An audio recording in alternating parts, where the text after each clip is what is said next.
QuickBooks Pro Plus Desktop 2022 Purchase and Finance Equipment. Get ready because we bookkeeping pros are moving up the hilltop with QuickBooks Pro Plus Desktop 2022. Here we are in our Get Great Guitars practice file, going through the setup process with the View dropdown, the Open Windows list on the left-hand side, Company dropdown, Home Page in the middle, maximizing that home page to the gray area. Reports dropdown, Company and Financial, taking a look at that balance sheet standard report, customizing it with a range change 010122 123122. Fonts and numbers, changing that font size to 14. Okay, yes please, okay. Reports drop down, Company and Financial, Profit and Loss Standard, range change 010122 123122. Customizing it for the font's sake, fonts and numbers, changing that font to 14. Okay, yes please, okay. One more time with the reports, accounting and taxes this time, TB, range change 010122 123122. Customize it, por favor, fonts and numbers, changing that fonts to 14. Okay, yes please, and okay.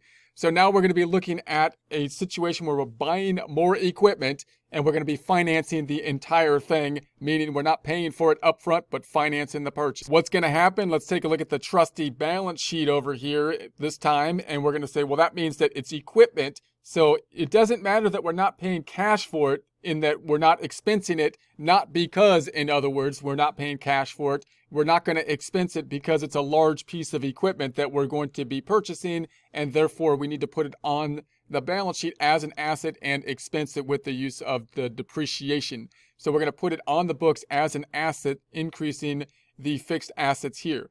As we do so in the fixed assets, notice that we don't have a lot of different kind of transactions that happen in fixed assets, meaning it's not something that happens all the time. We don't buy big pieces of equipment all the time, and therefore we want to kind of sort how we're going to be organizing the fixed assets. We'll talk more about that in a future presentation, but note here we got the one category of furniture and equipment. We'll talk more about maybe breaking that category out and how to reconcile that with your tax professional, possibly, to make that as easy as possible. And then in the adjusting section, we'll talk about how to calculate and record the depreciation, allocating the cost to the period that the equipment will be used. Then we've got the loan down here. Notice we have one account for the loan. We talked a little bit about the loan when we put this loan on the books, in that there's a couple things with a loan. One is going to be, well, if I have multiple loans, do I want to have one account or multiple accounts? I would suggest multiple accounts, one for each loan. What if there's a short-term portion and a long-term portion? Then I would suggest you put them in one account at a time and then adjust out the short-term and long-term portion periodically when you need to for reporting purposes, possibly at the end of the month or year, possibly with the help or assistance from your CPA or tax professional if necessary. So those are some of the issues that we'll take a look at as we record this. When you do record it, if I go to the home page and look at the form to recording a purchase of equipment on that we're going to finance, there's no real form that ties out to that transaction exactly, the closest one being a bill. But if I enter a bill, it's not going to increase the loan payable, but rather it's going to be increasing accounts payable. I want to put it into a loan other than an accounts payable because I'm going to have to pay it over a longer extended period of time. And so that one is not going to do it for us. Therefore, the next question is, well, what kind of thing can I use to enter it? Is cash impacted? If cash was impacted, then I can typically use a check to input it. But cash is not impacted in this case because we're financing the whole thing with a loan. Therefore, I can't use a check. The other method would be that we could use a journal entry. Drop down, we could enter a journal entry. But you might be more familiar with using a register, which is in essence the same thing. It'll still create a journal entry, but it might be easier to do with a register, not the check register, but a different register.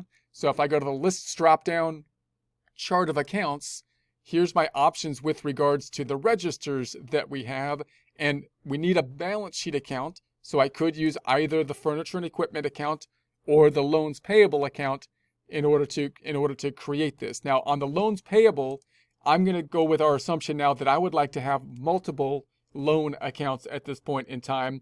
a loan account breaking out each individual loan. I'm going to assume that this loan is actually one loan at this point, and then have another loan account. So what I'd like to do also is make a parent account called loans payable, and then have my sub accounts in under that loan. So for example, what I'm going to do is edit this account right here and change the name for it. I'm going to go up to the bottom, rise up, and say I'm going to edit this account. And instead of calling it just simply loans payable, I'm going to call it the loan from, the bank that we got it from or something like that. So like Chase loan, and imagine we had the last 4 digits of the loan number to tell me which loan I am talking about here. And then I'm going to put that in a subcategory of loans payable to adjust our grouping a little bit. So then I'm going to save it and close it. And then I'm going to make another one, which is simply going to be loan payable, just loan payable, which will be the parent account. So account rise up, new account. This is going to be called then loan payable. It's going to be, we'll call it a loan account down here, and say continue. And this one I'm just going to call loan payable, payable. So there we have it. And that is all we need for that one. Save it and close it. And then I'm going to go back into this one again and make it subordinate to the loan payable account. So I'm going to go with the account rise up, edit that account. And we're going to say I want to make that account subordinate to the loan payable grouped under a subcategory of the loan payable account. And then there we have it. So now it's a subcategory. So now let's do that again and make our new loan another account where the new loan is going to go, making it subordinate to the loan payable account for this new loan we're taking out in order to finance the piece of equipment that we're going to be financing. Hitting the account drop down or rise up, I'm going to say that we want a new account again, this one being another loan, continue. And let's just say it was from Bank of America or something this time, B of A loan. And we're going to make it subordinate to the loan payable account. So then I'm going to say, okay, so now we got these 2 loans there. I might want the last 4 digits of the loan number. If it's in the same institution, I'm going to edit that. Then that last 4 digits could help you to kind of verify the loan. So you want to make those distinct so it'll be easy for your internal data input for the loans.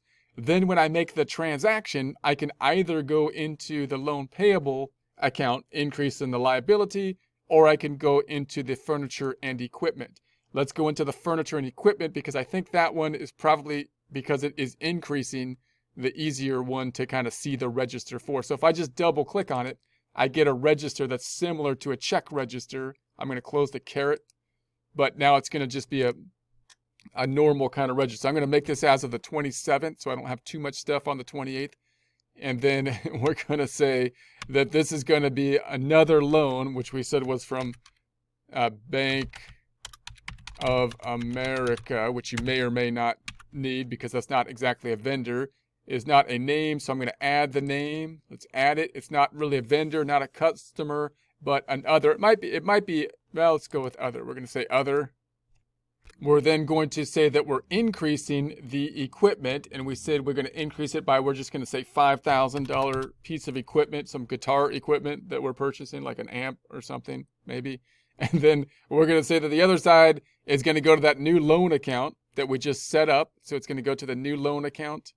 So we're going to say the new loan account is going to be this one. So then you might have a memo that would, be financing equipment of some kind, possibly more detailed than that, so that you know exactly what equipment you are financing, because you do want to give this information to your accountant at the end of the year, because they're going to need to add that for taxes and calculate the tax and or the book depreciation on it.